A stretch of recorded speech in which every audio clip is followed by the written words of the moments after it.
It's good enough for now. We'll get there. I'm John Killeen. This is a panel about working with students. We've also got Mark Abraham from Data Haven, Cheryl Knott from Baltimore Neighborhood Indicators Alliance, and Ashley from the Institute from Social Capital, UNC Charlotte, Ashley Williams Clark. And I guess just a brief note.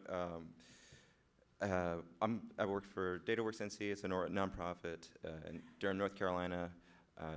We're sort of situated between university and government and community groups, and work a little bit with students. We've done 2 larger sort of summer intensive projects, but it's a limited touch on working with students, and we're trying to wade into this and find sort of intentional ways to make relationships that are mutually beneficial for everyone. So for me, this is going to be a good learning opportunity, and hopefully for all of us too, but there's a lot of experience in this room with this topic. So we're going to try to make this sort of a light touch on 3 particular areas of this. So particularly assessing organizational capacity and need when you're at that moment in your organization, thinking about working with students and whether or not it's the right time and fit for where you're at. Recruiting and onboarding, the process of connecting to student work and making sure that they're part of the mission of the organization and the culture of what you're doing and that kind of thing, and then also managing the experience of the student, managing the experience of partners that you're working with, and making sure that you're getting the work done too at the same time. So the brief presentations you'll see from these folks, 5 to 7 minutes or so, we'll touch on those topics, and after that we'll circle back and have a couple moderated questions and then open the floor to all of us and just make it, like always, a good candid discussion about what we're curious to know more of and what experiences we want to weigh in with. So that's pretty much all you need to know from me, I think. With that said, I'm going to invite Mark up.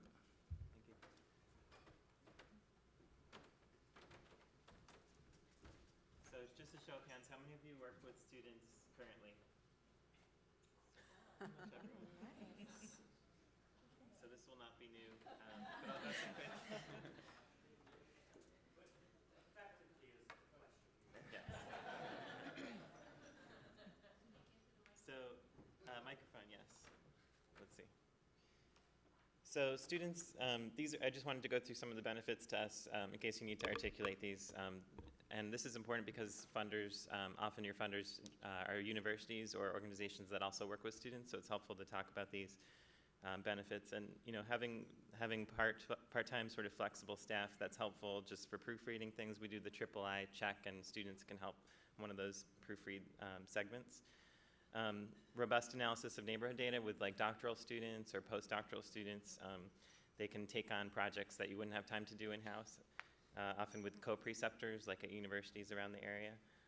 Students with journalism background we found are exceptionally helpful for writing. Some of them have like just amazing writing talents and abilities. And then the benefits to your own staff are important. So being able to mentor students is a professional development opportunity for staff, for younger staff in your organization.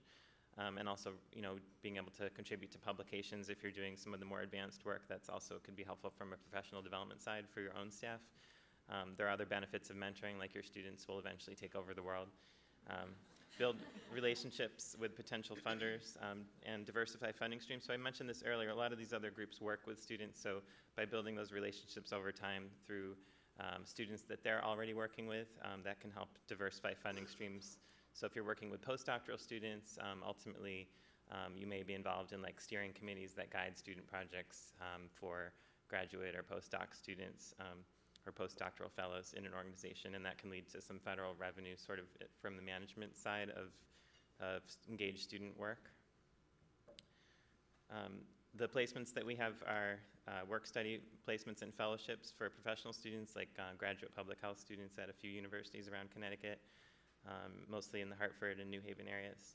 And then graduate work, we work with we've in this past year worked with graduate students, like basically taking the data that we've assembled and using it for other purposes, like basically taking our data and merging it with state agency data across Connecticut and doing some more analysis for state agencies. And then sort of getting it out to like organizations that you wouldn't normally work with who just sort of take a different view on the data that you have.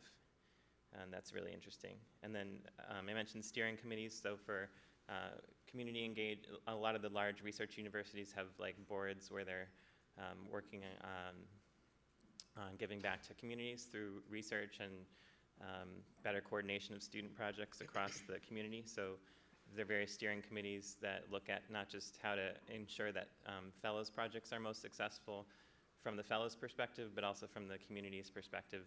So things like hiring residents and engaging, seeing residents as equals. I'll talk more about that. And then student newspapers are important, not just college and papers, but even high school guest lectures, high school courses. That's a way to engage students as well. So some examples of work are like posters for public health conferences that drill down into neighborhoods around the state on different, merging different data sets basically, and then also a lot of op-eds for newspapers across the state. This is an op-ed for Living Cities. We've done a few of these, so think about national blogs that will accept student work. And this is a benefit to students, obviously. I think it's really important to them to have finished products. So some of the preferences that students have include being, the first one's most important, have an appropriate project with a lot of guidance. So not just often that can't come from your staff, you wouldn't have time, but making sure they're paired up with faculty mentors or other preceptors in addition to your guidance that can, basically meet the student's needs and be appropriate for that student. So we often talk about it as like a matching process, like every student come from different places and have different background on what they're working on, so they need an appropriate level of guidance that's very tailored to each student, I think. Hands-on experience is the second most important thing we've heard. So an example of what we're doing right now, we're doing basically talking to community organizations throughout the city of Hartford, Connecticut, and we're bringing a University of Connecticut public health student along on some of those visits so that they can have the field work perspective, even though their focus is really like biostatistics, epidemiology, for them to have that work directly with community partners, I think is valuable to them since it combines theory and field work. And then having responsive mentors, that's maybe not a given, but having a group of faculty who consistently work with students, I think is important, so they can occasionally meet and talk about the work they're doing and sort of have that colleagues network. Obviously, having final publications is important, not just processing data and have it just disappear, but having like final products, I think is really important. And then the community partner perspective is really important too. They often get requests from students across multiple organizations, from multiple universities, so it can be confusing to community partners. So being able to understand like the landscape of student work in your city is important, so that when community partners, they're not sort of overwhelmed by that. And then involving community partners from the outset, that's sort of the core tenet of community engaged research. So here's a quote from one of our board members. You have to honor the skills and expertise of your community members from the very beginning, like when the project is developed, not sort of afterwards. Getting to the right questions requires that. So longer placements we find are more useful than short-term, and we think paying students is really important. We don't work with unpaid students. We have a policy against that. And the effective matching process, I think, is something that we're working on to sort of streamline batching across organizations in a better way. Thank you.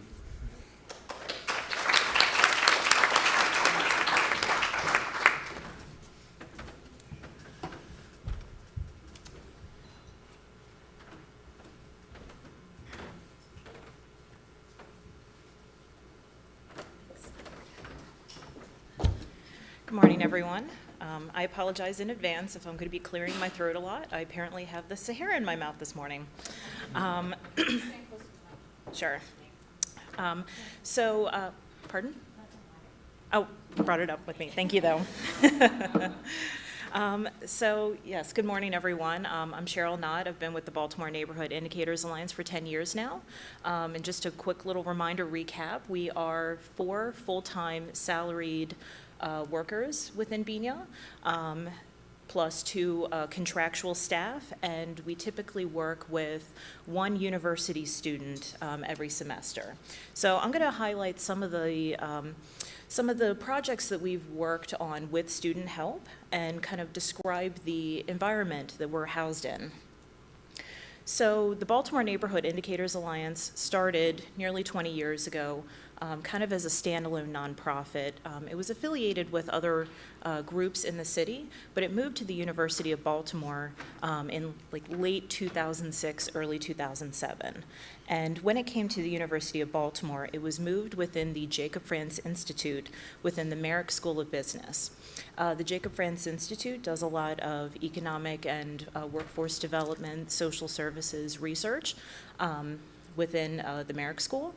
But it's very important to note that the University of Baltimore isn't really a traditional school. So it is not a research institute, does not have traditional students. So we have students from all backgrounds throughout Baltimore City and the metro area, and from all over the country, but all ages, many different types of backgrounds, a lot of students that are attending college for the first time, a lot of transfers in from community college. The university didn't even accept freshmen 10 years ago when I started working for BINA. That didn't come until 2008 or 2009.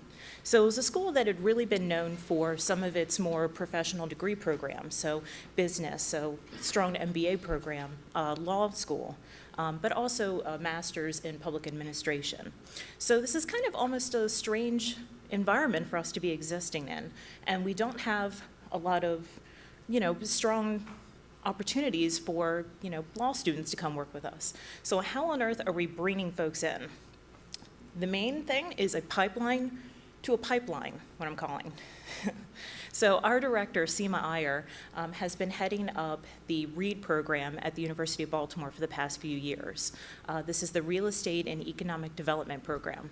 This is an undergraduate degree program that has an emphasis on things like business, real estate practices, and the opportunity for students to take electives in things like accounting, public policy, and even the history of Baltimore. So through this program and through her teaching, Seema has been able to develop a pipeline of students to come in and work on an online interactive map called the Pipeline. So like I said, pipeline to pipeline. And so the pipeline is, it's kind of twofold. There's a paid access portion and a publicly available side of the site. And so our real estate student, and we've worked with a little over half a dozen now at this point, what they do is they pull down data from different agencies to get a good sense of different projects that are coming in front of different real estate, economic, historic boards in Baltimore City. So this is a great resource if you're interested in knowing what sorts of development projects are going on in your neighborhood, but it's also great for businesses. So this project is funded through the Associated Builders and Contractors and the Economic Alliance of Greater Baltimore. So this is an opportunity for people interested in business and development from that side, as well as community folks to pull in together information. And so our student that's currently working on this project, he's in his mid-40s, he served in the Army, went to school, got his first degree, undergraduate degree, worked for many years doing retail store management, decided to open up his own business, and he does property management, and decided to come to the University of Baltimore to enroll in the real estate program. And so that's how he got connected with Seema, and Seema connected him to this opportunity. And so his predecessor, 65-year-old retired lawyer, multiple degrees from Ivy League schools, came to work with us because she wanted to learn something new after a lifetime working as a lawyer in the city. So like I said, non-traditional students.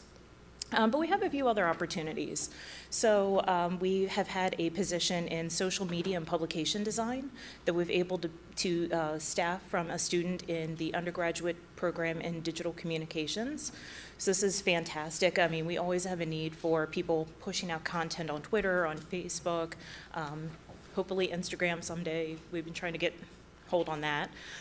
But we've also, because this is such a strange university, we've been able to partner and work with students from other university system of Maryland schools.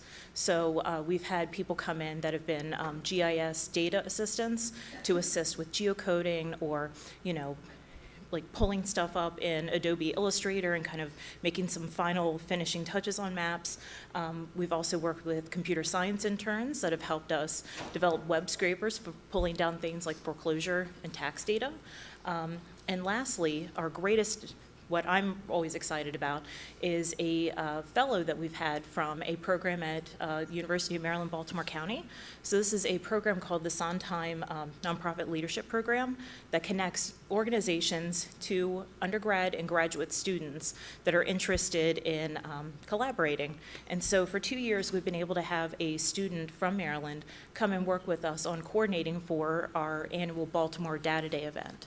So we've been doing that for 8 years now. We've had 2 years of assistance, and it's been really great with having somebody that can handle phone calls, and she even helped coordinate a panel on social justice, which was one of the best attended and one of the panels that people were really excited about this past July. So these are just a couple opportunities, and I'm going to pass things along to Ashley and go on from there. So that's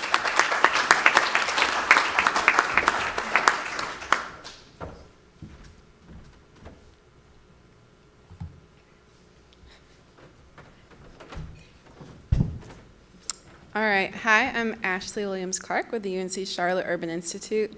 My caveat is I seem to always wake up with a cold on the last day of NNIP, so I apologize for like the sniffles or my brain feels like a block. So anyways, I've worked with students in a variety of capacities. At the UNC Charlotte Urban Institute, we are an urban research university, so we work with undergraduate students, we have work study students, we have students that we work with through formal programs at the university that are targeted towards some of the most talented students at the school. We also have PhD students that we work with, and they all do a variety of tasks. So it can be as simple as doing file scanning all the way up to we have a data scientist who is helping with our integrated data system. Another kind of piece of information is that when I was at the Urban Institute in DC, we had a program called the Urban Institute Academy for Public Policy Analysis and Research. And that was a 9-week intensive summer program where we brought students from underrepresented backgrounds to the Urban Institute for an intensive program of mentoring, training. They did their own research. We also provide technical skills training, and we also did field trips to different places throughout DC in an effort to try and expose them to different career opportunities and ideas, but to also build their social capital and their networks. So I'm going to kind of bring all of that experience and talk about it with some like really good learnings. So this is going to be a little bit higher level. So how many of you, when you start working with students, you're like, yes, this is going to be awesome. I'm going to have the best time ever. I'm going to get really inexpensive labor. My projects are going to turn out perfectly. I'm going to be the best mentor ever, and the student's going to come away feeling fulfilled, and I'll be like, yes, this was awesome. How many of you start out feeling that way? Right? And then usually you feel like this at some point where you're like, what did I do? What did I get myself into? And so I would say for every successful experience I've had with a student, I've had like twice as many learnings for what to do. And each student experience is also very different, I would say. So here are some of the learnings. The first is that managing your time and theirs is really important. So for us, a lot of people on our staff are soft money funded. So when you bring on a student, it requires slightly more management and potentially more training than it would if you're working with someone who's already on staff. So trying to think about how do you build in that extra time to manage a student. And then also if one of your goals is to really mentor and support, if you're bringing on a student who isn't like ready to go, how do you build in the time to train them and view that as part of your project budget? So also thinking about their time. I had a horrible story where I had committed to 2 students. I had to commit to them in February for a project that was starting in May, and it was going to be a huge project that if it came through, I was going to be screwed if I didn't have any students working on it. Lo and behold, it didn't come through, and it got pushed back a few months, and so I had 2 students, 40 hours a week, and I had a crazy summer, and I was like, crap, what am I going to do? And so it was a really important exercise for me in thinking about, like, what's my time and availability to support these students, because we have 2 campuses, and I had students over here who had no transportation, and I had a summer where I had to be here the whole summer. So I think that's something, just thinking about what your actual time is to commit to it, and be really honest with yourself about that. And don't plan 6 months in advance or however many months. So capacity, thinking about your organization's capacity, that was one of like the guiding questions for this. And so I think figuring out what I talked about with your time, how much capacity do you have to take to train a student?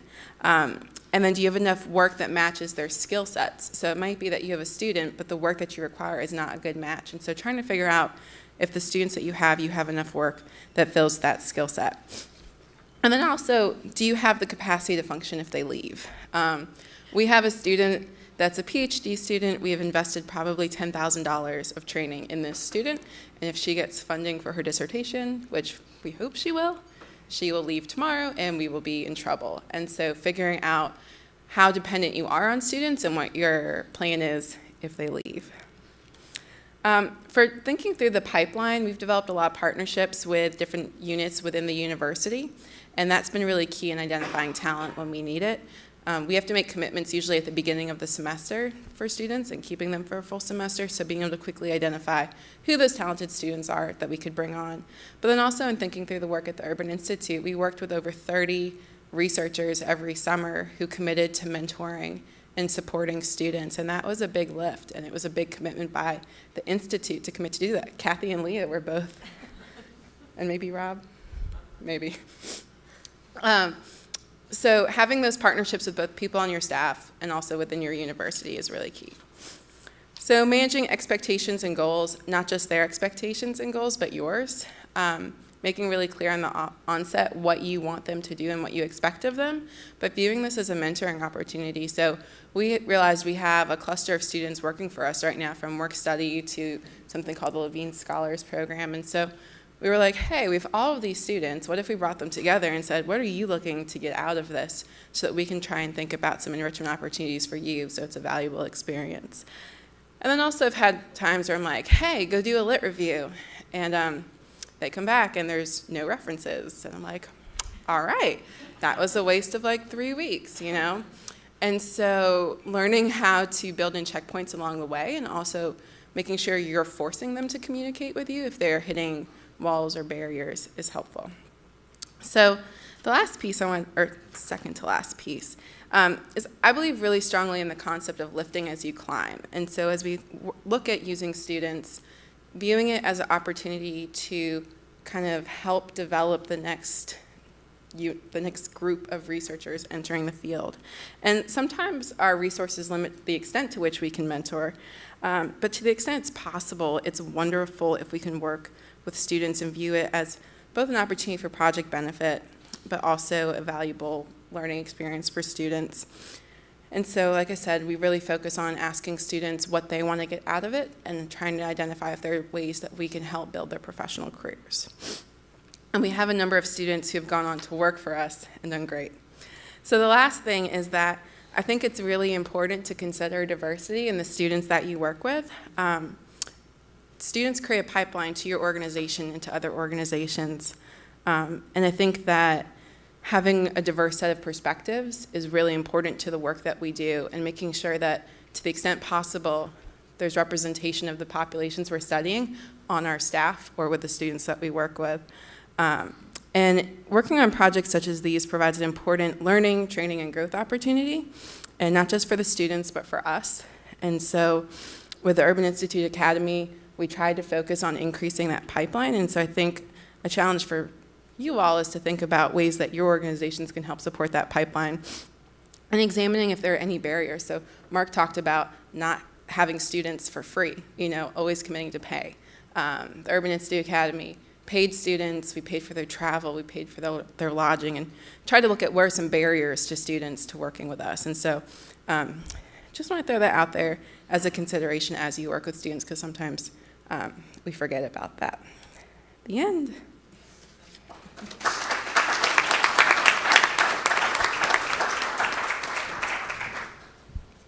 Okay, thanks. Those were excellent presentations. I guess the first question I might kick off with is, it's kind of, we heard most recently here about really good ways to think about the right match of where students are in their academic career and what the work is that you're doing. And if that's a good fit, there's some pretty positive outcomes, right? So it's empowering. It's sort of moving toward everyone advancing, hopefully, right?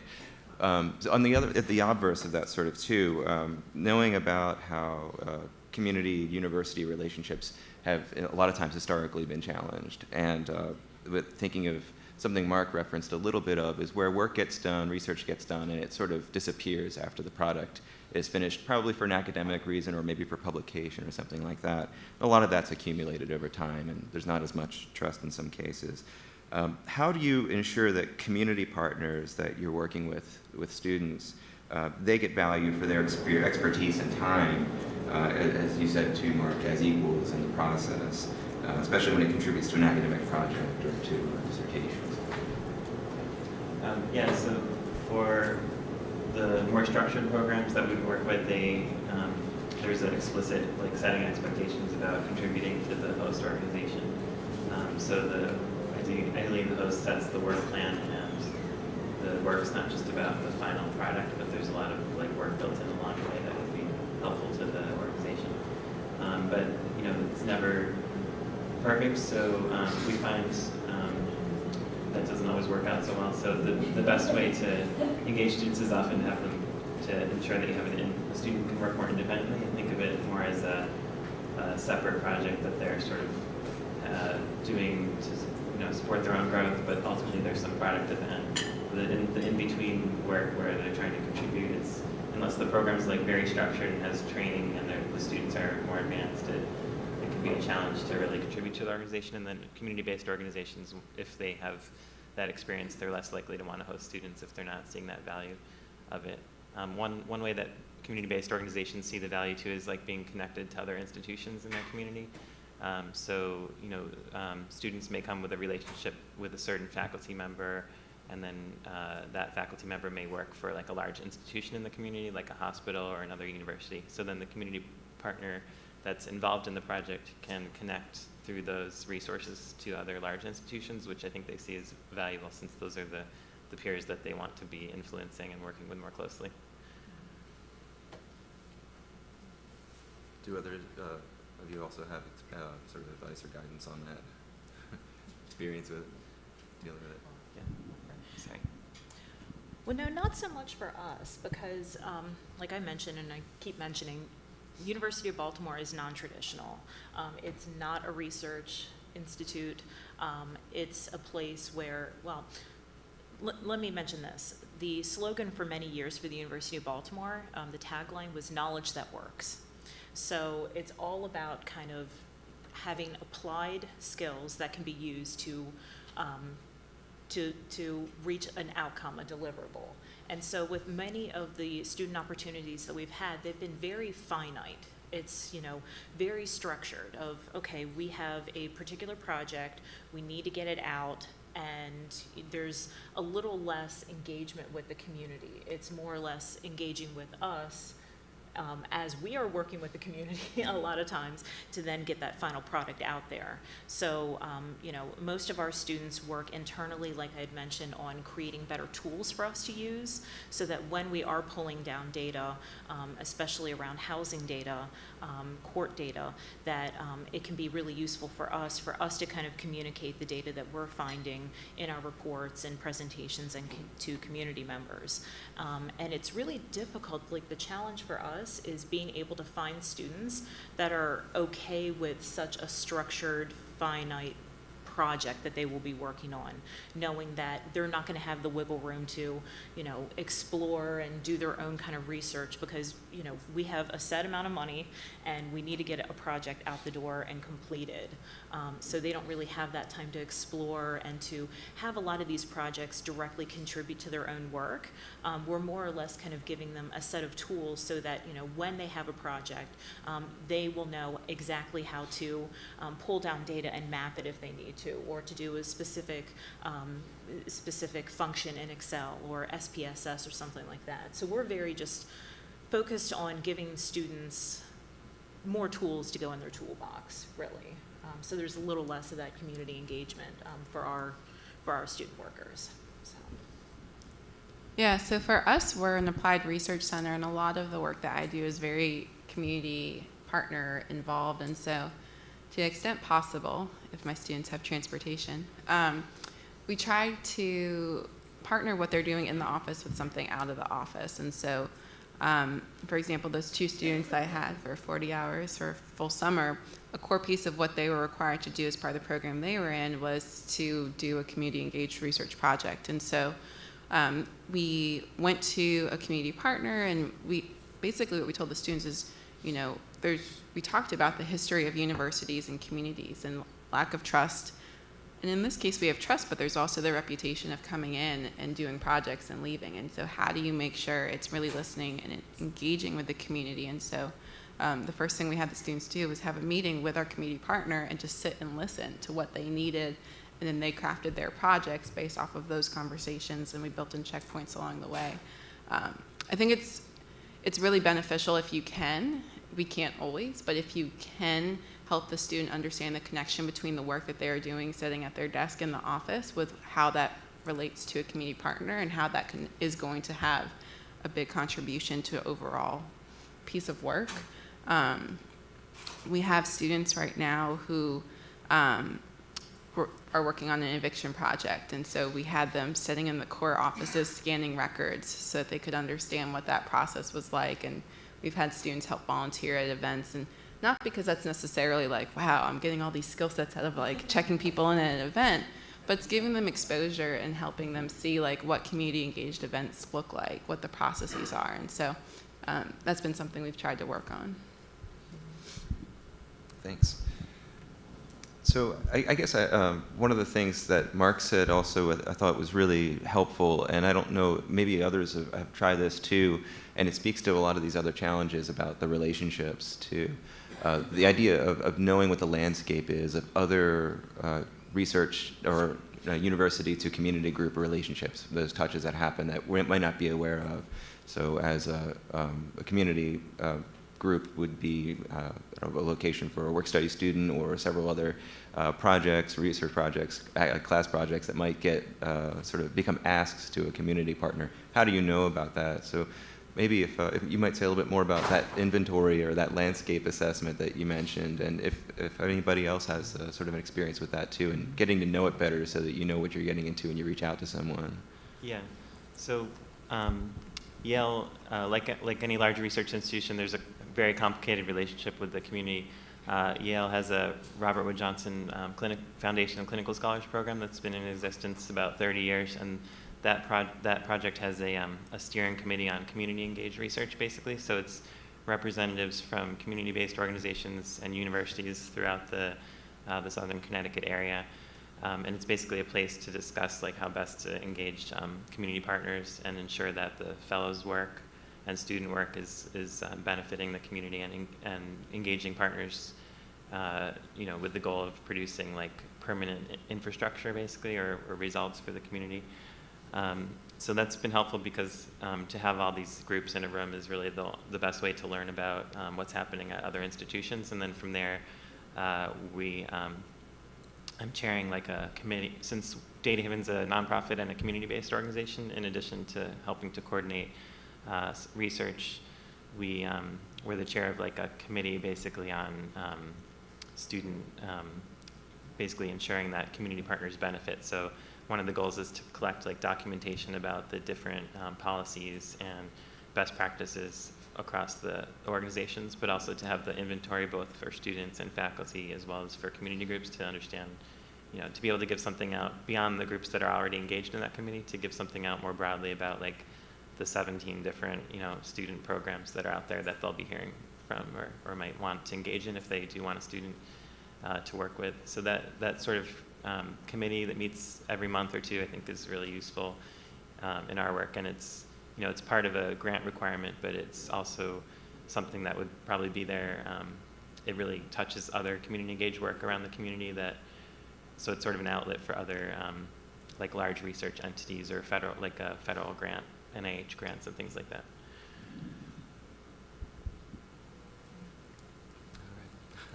That said, I'll open it to the floor. Anybody have questions?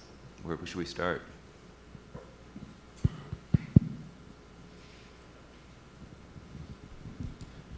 Yeah, I've had a lot of students that I've worked with over the years, and generally it works out okay, but there's one big problem that I just can't seem to solve, although I've made a little bit of progress.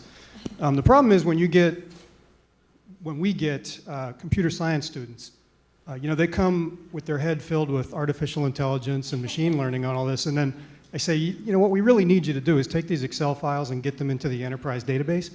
And at first you're thinking, well, like, this is great because I don't have to do that junk anymore because I've got a low-paid, low-skill worker here.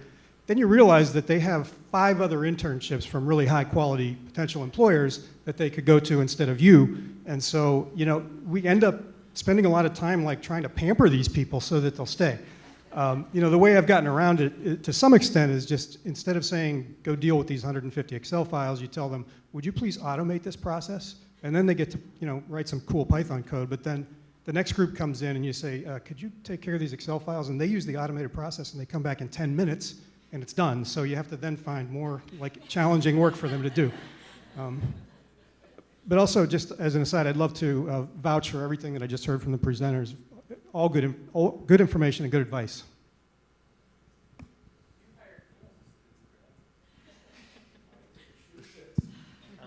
I'll just briefly respond to the point because something came up this past year. We've seen the explosion of data science programs at basically every university in our area. So within the past few months, I've been contacted by 3 smaller universities or colleges even that are starting data science programs with the sort of IT and applied IT. So this is not something we've seen before. They're all new programs. They're hiring 7 faculty at each place to do this, and it's pretty amazing to see that shift in the size of that major. Statistics majors and math majors have really increased just in the past couple of years because of that interest. So our approach will be to work with those student groups, but through the faculty mentors. So I think we're not really equipped to engage with the computer science field so much at that machine learning level, but I think the faculty we can build relationships with the faculty and ensuring that they're mentoring the students, but still working on community projects is our goal for that. But it seems like this huge opportunity that's out there that is just in the past couple of years. I feel your pain because it's our data scientist is the one that we've invested all this training in, and that could leave at any moment for another internship or another program, or she gets funding for her dissertation. And so we're trying to think creatively about how do you manage that also. One piece that's interesting too is that our university has a whole data science initiative, and one of the areas where I think we have value is that this is going to be a generalization, not everyone's this way, but a lot of times people come in from those programs and looking just at the data, and they're like, we're going to do all this analysis, but they don't have the context. They don't have the policy context. They don't have the relationships, and they don't necessarily always think about, well, let me talk to a community partner to understand what that is. And so I think one of the value adds we try to have in working with those students is thinking about how can we help them understand the other piece of this puzzle and understand how their work connects to this and the importance of having the community context and policy context as they do work. But yeah, we have the exact same struggle with how do we retain those students and how do we attract those students too, because by nature of our programs, they can go get paid buku bucks elsewhere compared to what we can. And so how do you make it a valuable experience for them that they want to stay for is, yeah, I feel you. Yeah, I just wanted to echo that. We hired recently, in the past few months, an in-house developer for the first time. And we've had to kind of find ways of figuring out how to talk to one another because, we're all coming from backgrounds of planning and geography and sociology, and we have somebody that has this background in computer science, and, I don't know how to ask him to do sometimes the things that I want done. And when he tries to explain it to me, it's like, wait, what? What are you talking about? What code? And, and I always feel like I'm taking the wind out of his sails because he wants to show code. And I'm like, okay, I don't understand any of this. How do we get this to, get a website to work the way we want it to work? But I think it's very important that if you are bringing in somebody that has that kind of, different techie background to bring in somebody that is very passionate about the issues and understands the importance of the work that you're doing and wants to contribute to that, because, you know, once you have somebody that is very passionate, you know, they're willing to, you know, want to talk to us, and, you know, it's a great opportunity for us as well, because then that can push us along to learn, you know, a little more of, like, you know, the things that they're trying to communicate, and so it benefits everybody. But it's tough at first. Several folks have mentioned getting paid or making sure the students are paid, and with our relationship with Ohio State, our graduate interns all get paid at least $15 an hour, usually more, and we do tuition reimbursement. But we've been recently approached by City Year about having some research folks from City Years, and they don't get paid a living wage. And we're having a moment of, oh, I'm not really sure I'm comfortable with that. So I'm just curious if any of you, or actually anybody in the room, works with students from City Year, and how do you, it feels counter to who we want to be in the community to not be paying them a living wage. So what are the thoughts on that? I'm ashamed to say I've worked with free students before, and in the cases where they're free, I try to figure out, well, how can we give them, if we can't give them money, how do we give them a really valuable experience that helps their career growth? So rather than using them just strictly for research projects, doing a lot more of that, like, career development, mentoring, enrichment piece of it, so that they are getting something, maybe not equal, but something that hopefully is providing a return in a different way. So that's one way I've approached it in the past. Yeah, I think this is something that might differ by organization. So nonprofits that are in a city with a living wage law, like very strict policy, any student working on anything needs to be paid. But if you're at a university, you may have like different policies and, you know, structures that allow students to be rewarded with things and credits and faculty access and things. So it may differ a lot by organization, but I think it's just out there for a nonprofit working with city government. It's like has to be very strict policy, and if sometimes people have funding that's not quite the threshold, then we'll just have to say, you know, that's not possible to work on that. Yeah, I mean, we've had a couple interns that have come to us, and we always try to make sure, you know, it's like if we can't, you know, ensure that they have a stipend, that at the very least we try to work with the university, if it's not our home university, if it's another state system of Maryland school, to ensure that they're getting like an internship credit or something like that, and, you know, definitely connecting them with, so doing a lot of networking so that, you know, when it's time for them to begin their formal job search, that they already know a lot of people in the field, people that we've been working with, people that we can vouch for, and along with as many skills as they can pick up from us. But yeah, the majority of the students that we work with do have either a stipend or they're student assistants, so they have some assistance with tuition, and they also receive an hourly wage. So. I have a quick question. I wanted to follow up, Ashley, on your comment about forcing students to communicate with you. And I say that from the perspective of a person who has been in the communications business for an awfully long time, and yet we used to joke that that was only our business and not our MO, you know? So talk about some of the ways that you really direct students to communicate with you, and also the ways that you have them communicate with you on the platforms that you need them to communicate on, as opposed to the platforms that they may prefer to communicate on, but then, you know, are kind of vaporware when you're trying to track the communication. Yeah, that's a good question. So, like I said, I had one student where we would check in, and I was like, how are things going? Things are going great. Things are going great. Things are going great. And then I realized, like, she was completely flailing and struggling with something, but just didn't want to speak up about it. And this is one of those things where it's like, I'm not so old. Like, I know how to look in Google Docs and see, like, revision history, and I can tell if you, like, crammed on something. And I don't think she realized that. And so I realized, like, okay, I need to, like, have very consistent check-ins with her, and we need to review her work while we have those check-ins and looking at it together, and just kind of reduce to whatever extent I can the power dynamic. So understanding, like, as a supervisor, there is going to be that dynamic, and helping her to see, like, it's okay to come with issues, and explaining ways in which, like, I've had issues, and so trying to make her more comfortable, or him, And so building in those regular, consistent check-ins, reviewing work in person have been really helpful. All the students I work with, they have my cell phone number. We are on Google platform for all we do, so they're free to G-chat me. We do Gmail. I don't mind getting emailed late at night. So I try to communicate all of those things to them as well, so they feel like they have access to me. And especially because in my position, I'm usually all over the place. With the student I have now, I'm trying this approach where I've literally blocked out my calendar for the hours that she's in the office, so I have to be in the office. And it's not an option for me to like schedule meetings off campus on those days.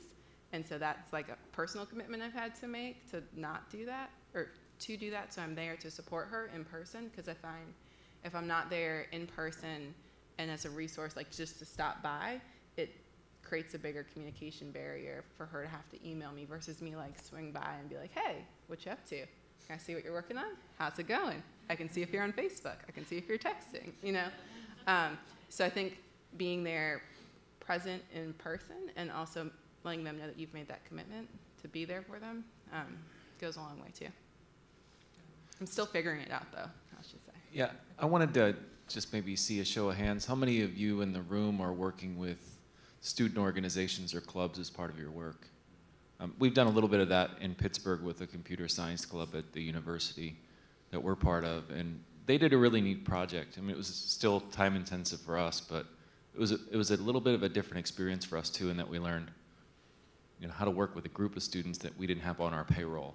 And like, I just wanted to say that keep those kind of things in mind, and those kind of interactions as a way to recruit students. Maybe do a little pilot project, and then you can see who's really good into this work.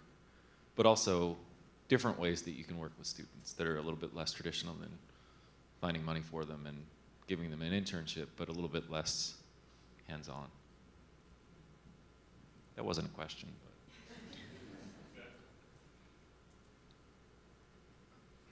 Mark, you talked about figuring out how to match students well, and how you, especially when you have a short time with students, how do you quickly assess where they're at and what would be a good match for them?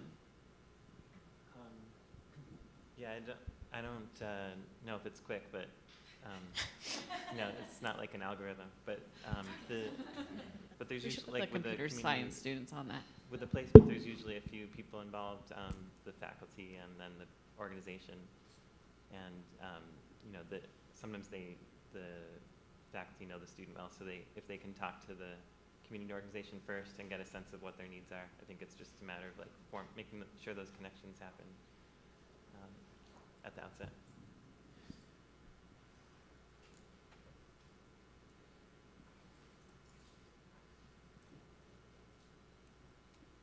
Thanks. I really appreciate the comments that you've made about this. I have a couple quick things. In terms of match, we had developed an inventory of sort of skills and asked in a really simple way, you know, what is it you want to get out of this, and then have lots of different sort of approaches and opportunities. And then we use that with our staff to see if there's an opportunity with projects coming up. So that is something I think I've shared before, but I'd be happy to share with people. In terms of like that independence thing, we have a sort of a check-in rule. So we say like an estimate on our side, like you can go do this on your own for 6 hours. You know, like don't put any more than X amount of time into something. And it makes us be thoughtful about sort of, you know, how much independence do you want and how much do you want to pull back if, you know, you don't want to waste 3 weeks. So we have a check-in rule, like go, you know, develop this on your own for X amount of hours, which is helpful. The other thing we've done is establish kind of an alumni group of students who have worked with us, and that's really helpful because we always reach out to them, and they're our best resource for attracting new students. So we keep that as a sort of active group and identify them and pretend like there's some honor involved in being in that alumni group. But that is a really good recruitment tool for us. So last thing I wanted to throw out is I'm really interested in, over time, establishing a cohort of students from different departments. So I'm particularly looking for students from public health, working together with students from urban planning, and I've got half of it set up right now. But if anybody's doing anything like that, I'd be interested in learning more.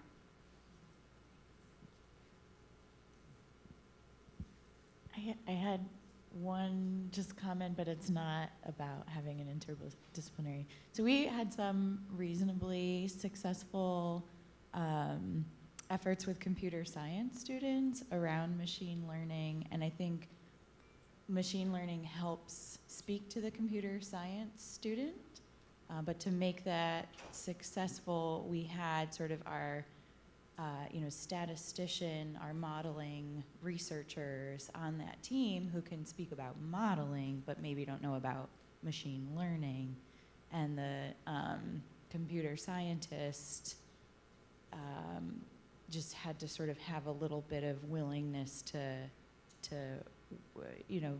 try to crosstalk with that type of folk. And we also, I think, bringing in the Federal Reserve Bank on that project helped us out. So maybe your Fed might also be kind of a helpful glue with computer science, and maybe machine learning might be a helpful entry point for those folks. I think I could kind of reasonably confidently say that I think that happened with us, but it has been kind of a sloggy project that's occurred over like 2 years, so.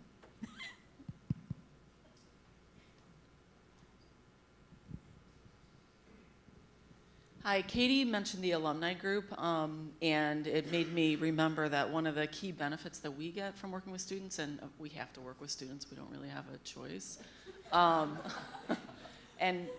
Actually right now I have a couple students doing a project as a deliverable in my class. So that's kind of unfair, but doing it anyway.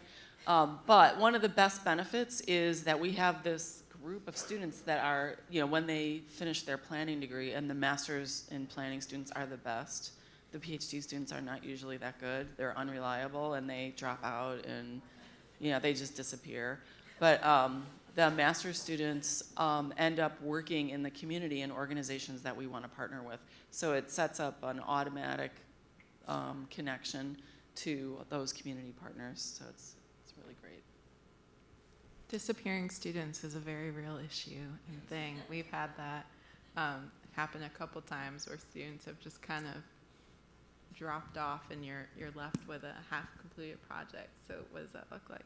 I also want to shout out Laura because she's one of our biggest supporters of students as well. So she's a great resource to ask these questions about too.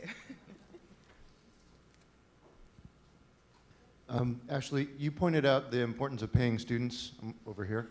And I'm wondering if there's been any consideration in terms of compensation for community partners and the time and expertise that they bring into this process. We haven't done that. Usually when students are coming on, if they're working on a community partner project, it's something where they're built into the budget for it. And so it's less of like a student project. And so I honestly haven't, I don't know if Laura, you have any thoughts, but we haven't explored that. Yeah, so Bina, we were involved in a 3-year burn planning and implementation grant in East Baltimore a few years back. And we did work with a lot of community members on doing outreach for a collective efficacy survey that was administered for 2 years.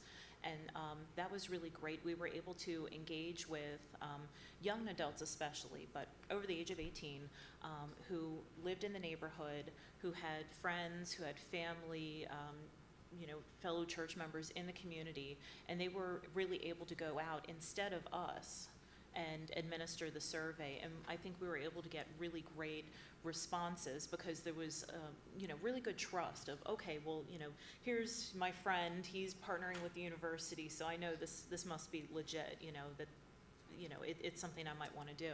And what we ended up doing was providing at the end a stipend to these community outreach workers based on the total number of completed surveys.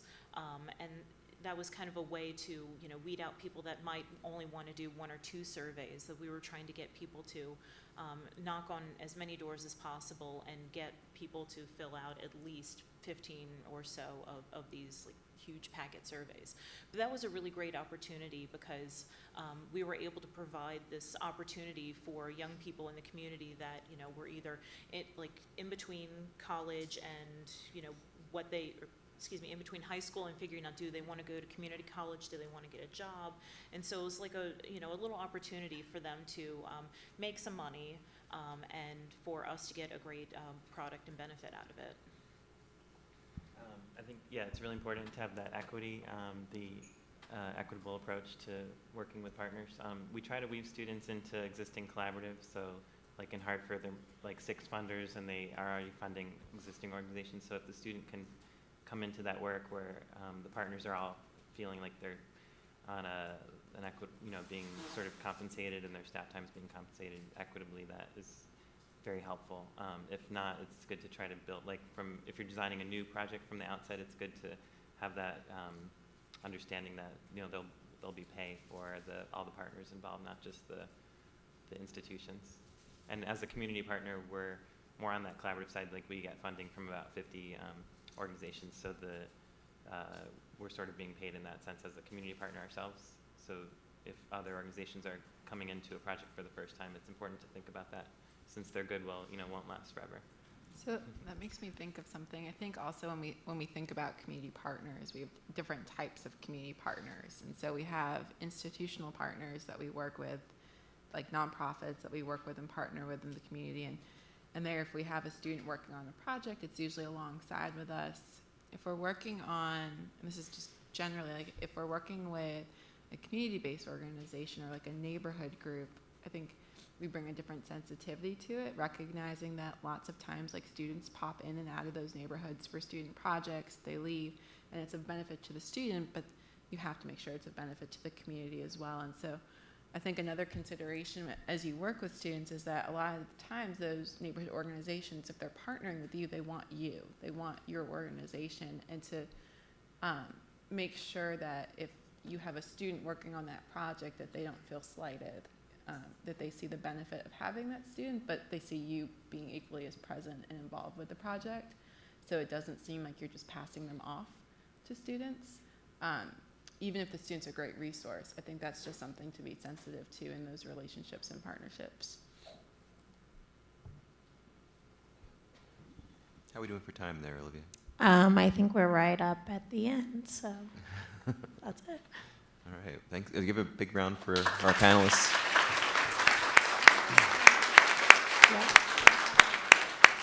Yeah, thanks so much. I think we'll all probably be willing to talk about this more, so hit us up if you're interested.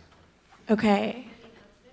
Yes, I have many announcements. So the first thing is we're doing the t-shirt photo right now.